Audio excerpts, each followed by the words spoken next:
Hello, this is Eden from HelixxVR. I'm back from EGX in London, a huge gaming expo here in the UK, and as always, there's a good amount of VR there to tell you about, and some other interesting things too. This time there were two big differences from the previous expos that I've been to. One, I was on a panel, and two, I went with Kerminater, our Scottish representative of HelixxVR if you've not heard of him. First up, I'll talk about what has been a hot topic recently, the Vive Cosmos. Now, myself and Kerminater both got to try it out, though only briefly. I will say that it's not as bad as I expected from the reaction to it, but I still wasn't amazed. Between Kerminater and myself, our feedback in short was that the screen was decent, but a bit dark. The comfort was actually quite good, to me at least. Now, I didn't have an issue with the controllers, but Kerminator wasn't a fan. It actually lost tracking for him, and he didn't like the shape. I did run into the infamous Environment Too Dark message though. Their rep said it was fixed in the upcoming firmware. Now next I'll talk about the PSVR offerings briefly. Sony was there with a load of stands and demos of some popular games. If you've seen my Insomnia Gaming Festival video, link in the description below, it was basically the same. Again, it had two yet to be released games, Ironman VR and Sniper Elite VR.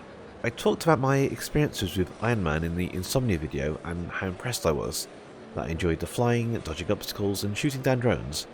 Kerminator, who tried it this time, said pretty much the same, though he did have some trouble getting to grips with the controls. He thought it looked great visually too. Now, I played Sniper Elite with the aim controller again.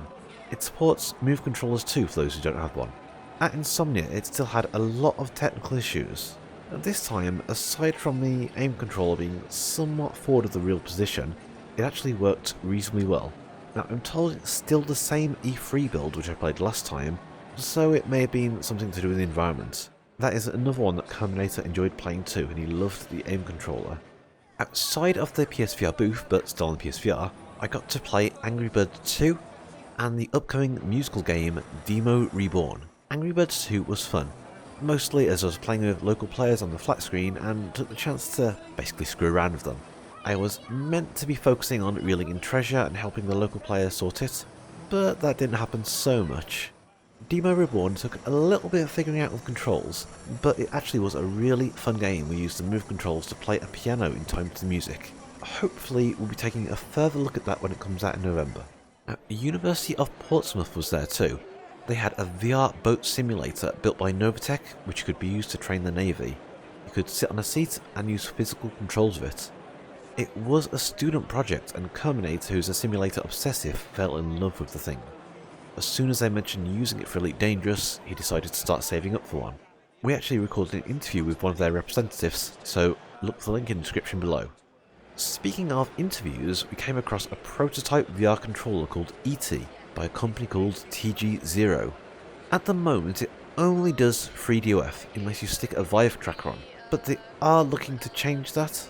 It has finger tracking, which for me at least works better than the Valve Index controller's finger tracking. They do a lot of interesting stuff, inside and outside of VR, so once again take a look at the description for the link for our interview with them too. One thing that EGX does is it hosts panels on a variety of topics. I was invited to speak with some other VR influencers and a dev about Exclusivity, in this case for both Oculus and for Epic Games. Now it's an interesting and controversial topic, and yet again I'll link the video below. Now be warned that we did have some audio issues and we couldn't always actually hear each other properly, but the recording's okay, you can hear us, just we couldn't hear each other. After the panel we all went to play Space Team VR together.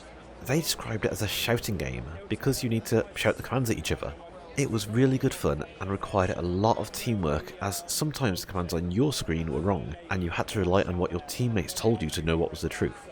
It's still a while till it comes out, but the demo is really promising. Surprisingly after that, we even found a Virtual Boy hidden away in the retro zone, so I finally got to try it out. It is amazing how far VR has come since then.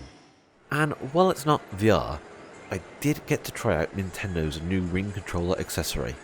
I'll consider it somewhat related since it's a motion controller. I was really skeptical going in, but I actually enjoyed playing the exercise games. The tracking was certainly off, which did frustrate me at times, but it was definitely a good way to keep exercise fun. That was about it for all the interesting VR stuff at EGX. It's quite a decent amount and some unique things. There were a few other bits and pieces, but nothing which honestly impressed us too much. Outside of VR, they had a number of new and upcoming games. Now, the Final Fantasy VII Remake demo was a hit, and even Kerminater, who doesn't actually play flat games anymore, enjoyed it. I even got to pose for a photo with the infamous Buster Sword. There were quite a lot of big name games there in some form, like Cyberpunk and Death Stranding, but we didn't really have time to try many.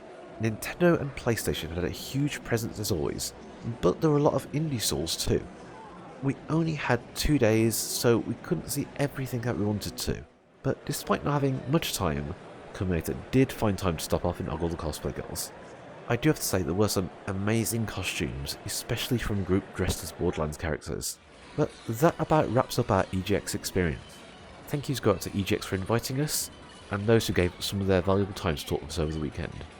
As I've said a few times, there are plenty of links in the description below to some interviews that we've done at EGX and some of the content, so please go check that out. Once again, this was Eden from HelixxVR. If you'd like to see more content like this, please remember to like, subscribe, and hit that alert button to see notifications for new videos.